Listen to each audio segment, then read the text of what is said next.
So it's our favorite time of the day for many of us when we get to sit back, relax, and enjoy a story. And of course, we've been talking a lot and reading about characters.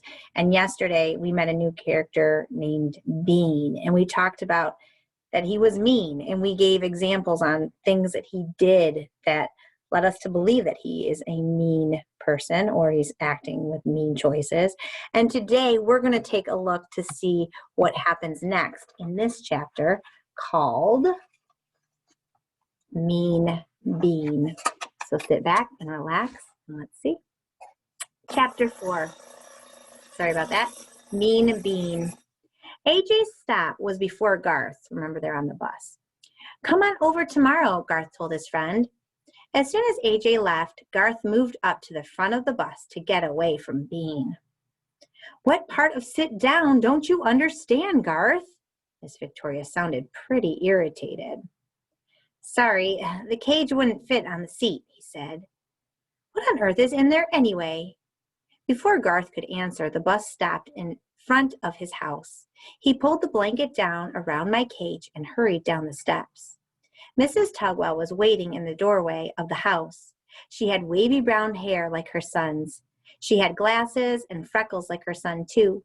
She helped him set my cage up on the family room table. Garth's little brother, Andy, raced into the room. He had wavy brown hair, glasses, and freckles, too. Mine! He shouted. Nope, he's mine, at least for the weekend, said Garth. Tell Andy about Humphrey, Garth's mom said. He's a hamster, and you have to be nice to him, Garth explained. He got that right. I like ham, said Andy, and he was rubbing his stomach. Yum, yum. Oh, I hopped onto my wheel to show Andy that a hamster wasn't anything like ham. Wee, ham go round, said Andy. Garth's mother brought in a plate of peanut butter and crackers. Ooh, that smelled good. How was school? She asked. Okay, said Garth. But, Mom, could you say something to Bean's mom? He's mean to everybody on the bus. Martin Bean? Garth's mom sounded surprised. Why, he's always polite when I see him. Well, he's not polite any other time, Garth explained. He tripped a girl on the bus and called everybody names. That doesn't sound like Martin. What did the bus driver do? Nothing, Garth answered. Well, I think she would be the one to work things out, said Mrs. Tugwell. But you're friends with Mrs. Bean. I probably won't be if I complain about her son. Maybe if you were friendlier to him, he'd act nicer. Mom, Garth moaned. It's worth a try, his mom suggested. I had to squeak up. He's the meanest bean I've ever seen. Oh, goodness, what's the matter with Humphrey? Asked Mrs. Tugwell. Maybe he doesn't like Marty either, Garth muttered. He's one smart guy. Shortly after Mr. Tugwell came home, Natalie arrived. She was the babysitter, but I didn't see any babies around for her to sit on. Garth wasn't a baby, Andy wasn't a baby, and certainly I was no baby. Natalie had black hair and wore a black shirt, black pants, and black shoes. She had glasses with black frames, and her lips were bright red. Order a pizza, said Garth's dad, handing Natalie some money. I got some videos for the guys. Okay, said Natalie. Mind if I do some homework? As long as you get the boys in bed at 9, Mrs. Tugwell explained. Natalie glanced at my cage. What about the rat? I felt quite discouraged. I'd already been called a mouse and a ham that day. He's a hammer, Andy yelled. Oh, a hamster. How cute, said Natalie, leaning in toward my cage. Hi there, big boy. Phew. After a miserable week and a rough ride home, I suddenly felt a whole lot better. Later, the boys ate pizza and watched videos while Natalie read from a big, thick book. What's that? Andy asked, leaning over her shoulder. How come it doesn't have any pictures? College books don't have pictures. Andy wrinkled his nose. What's college? Natalie sighed. After you go to high school and graduate, if you want a good job like a doctor or a lawyer or a teacher, you have to go to college. I know that, Garth piped up. City College is right down the street. Mom took classes there last year. That's where I go, said Natalie. I'm studying psychology. The way she said it, that big word sounded like psychology, but the word in her book was spelled Psychology, like this, psychology. I wrote it down in my notebook later. I hope that word is never on a spelling test. In psychology, you find out what's inside people's heads. The babysitter reached for Andy's head. Ooey gooey brains, said Garth. Don't go in my head, screamed Andy, leaping off the couch. Natalie laughed. Not like that. Psychology teaches you how people think. Do you know what I'm thinking? Andy shook his head. I'm thinking it's time for bed, Natalie said. 9 o'clock. Oh, the boys both groaned. Not yet, Garth protested. Andy folded his arms. You can't make me, he said firmly. Surprisingly, Natalie sat back and smiled. I guess you're right. I can't make you. Andy's eyes practically bugged out of his head. Huh? Why don't you put on another video? We can stay up till your parents get back, the babysitter continued. It'll be fun. Yes! Garth exclaimed as he and his brother gleefully high-fived each other. But I was a little confused. Hadn't Mrs. Tugwell told her to get the boys in bed at 9? I was sure that Natalie had lost her mind. Garth settled back on the couch, but after a minute his smile disappeared. When do you think Mom and Dad will be back? Natalie shrugged her shoulders. They didn't say. Won't they be upset if we're still up? I guess we'll find out, won't we? Natalie answered with a mischievous grin. Andy looked worried. They'll be mad if we're not in bed. So, said Natalie, we still have time to watch more TV. Garth stood up and yawned loudly. I'm kind of tired. Yeah, me too, said Andy, stretching his arms. Natalie smiled. Well, if you really think so, okay. You two get ready for bed, and I'll be up in a minute. As the brothers raced upstairs, Natalie chuckled to herself and leaned in toward my cage.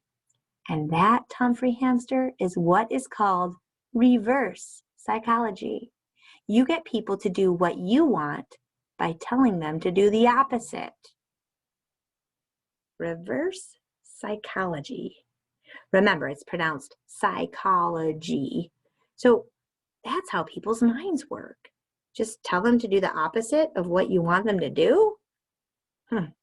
You sure can learn a lot at college. You can learn a lot from a good babysitter, too. I don't know if you've noticed, but every time I see this little squiggle, it just tells me there's a pause and we're kind of like going to another scene in the book. The next afternoon, AJ came over to Garth's house to play. Mrs. Tugwell took Andy out to buy new shoes. Mr. Tugwell was paying bills in the kitchen. The boys were alone with me in the family room. Humphrey needs some exercise, said AJ. Let's take him out.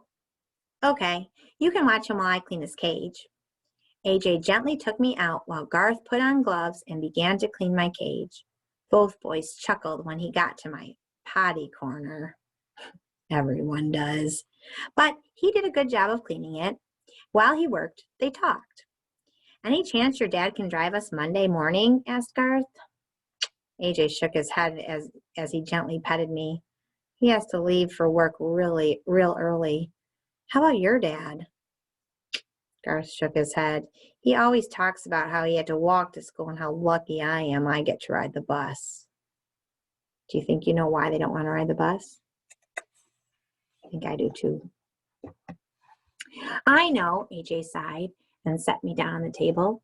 Watch it, said Garth. He set a row of big, tall books all around the edge of the table. We don't want Humphrey to get away. Maybe he'll be sick on Monday, Garth suggested. Are you kidding me? He's the healthiest guy at school. Man, if he wasn't so big, I'd really give it to him. Said AJ, making a fist. Me too, Garth agreed. It wasn't hard to figure out that they were talking about big, mean Marty Bean. Is that what you were thinking? That's what I was thinking too.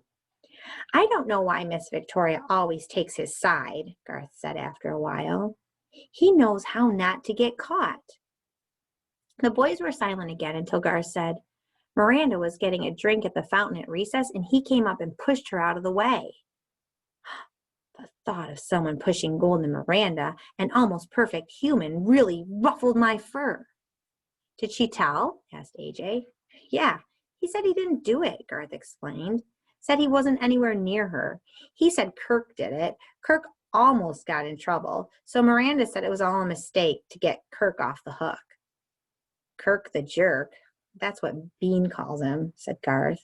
He's got a name for everybody. That's why he doesn't have any friends. He stepped back and pulled off his rubber gloves.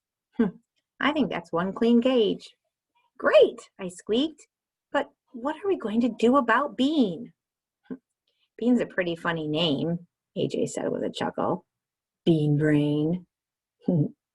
Bean breath, said Garth. The boys started laughing. Bean bag. Bean jeans. Green bean. Mean bean. Oh, hey, that rhymes. Mean green bean. Mrs. Brisbane would be proud to hear them rhyming. I liked hearing them laugh. However, I was worried. Bean had said something about a mousetrap. The mere thought, the mere mention of those contraptions made me shiver and quiver, and I didn't want to see anybody get tripped or pushed down again or pushed again. Ready to go back in, Humphrey Dumpty? Asked Garth. Yes, I squeaked, which for some reason made the boys howl with laughter again. Once I was back in the cage, the boys went up to play in Garth's room. They gave me time to think. Here were Garth and AJ, really good friends. They were nice to each other and stuck together. Marty Bean wasn't friendly to anybody, and he didn't have any friends. All my classmates liked Og, but when I offered to be his friend, he leaped at me in a very rude way. The business of friendship is not as easy as it sounds. I figured, just before dozing off, for a long afternoon nap. It was nice at Garth's house that weekend. The announcer on TV said it was cold, cold, cold outside, so the Tugwells stayed inside. The family popped popcorn. Did that smell good? And they watched TV and snuggled on the couch. As happy as I should have been, I worried about Monday's bus ride. What I needed was a plan. And maybe a little psychology. Remember the way people think? Are you sure the little guy won't catch cold? Asked Mrs. Tugwell as Garth was ready to leave for school on Monday. He's got a fur coat, and I'll cover him, Garth assured her. I was plunged into total darkness as he threw a blanket over my cage. Bye, Ham, shouted Andy. Bye, Andy, I squeaked back. After all, Ham isn't the worst thing a person can call you. Soon I heard the squeal of the bus's brakes as it stopped in front of the Tugwell's house. All aboard, I heard Miss Victoria say. Find a seat. This cage is too big. Can't I sit up here? Asked Garth. Do you see any empty seats up here? The bus driver replied. Get moving and keep moving. I was already queasy just thinking about Bean. As Garth walked toward the back of the bus, looking for an empty seat, my cage swayed back and forth like a ship on a rough sea, which didn't help my stomach at all. Once we sat down, the bus started rolling. A block later, it abruptly stopped, and I slid across the floor of my cage. Ouch! All aboard, I heard Miss Victoria say. Find a seat, AJ. AJ walked back to our seat. Move over, he told Garth. I have to sit on the aisle, Garth replied. The cage won't fit in the seat. AJ crawled over Garth so he was close to the window. As he did, he bent down and whispered, Told you he'd be here. He's always here. As the bus lurched forward, my cage wobbled enough for the blanket to part so I could see a little. and what I saw was most unpleasant. Marty Bean sitting right next to us. Hey, Garth, is that your face, or did somebody throw up on you? I could see that smirk on his face as he leaned in closer, mere inches from my cage. Is that a cage, Bugwort, or is it your purse? Bean asked. He hooted at his own joke, even though it wasn't funny. It may have been cold outside, but I was getting pretty hot. Og might be unfriendly, but this Bean was even worse. I hadn't thought of Og all weekend. Now it all came back to me. The green skin, the repulsive grin, the way he had leaped up and scared me. I had taken it from the frog, but I wasn't going to take it from this big bully. This was time to act. I quickly opened the lock that doesn't lock and took a deep breath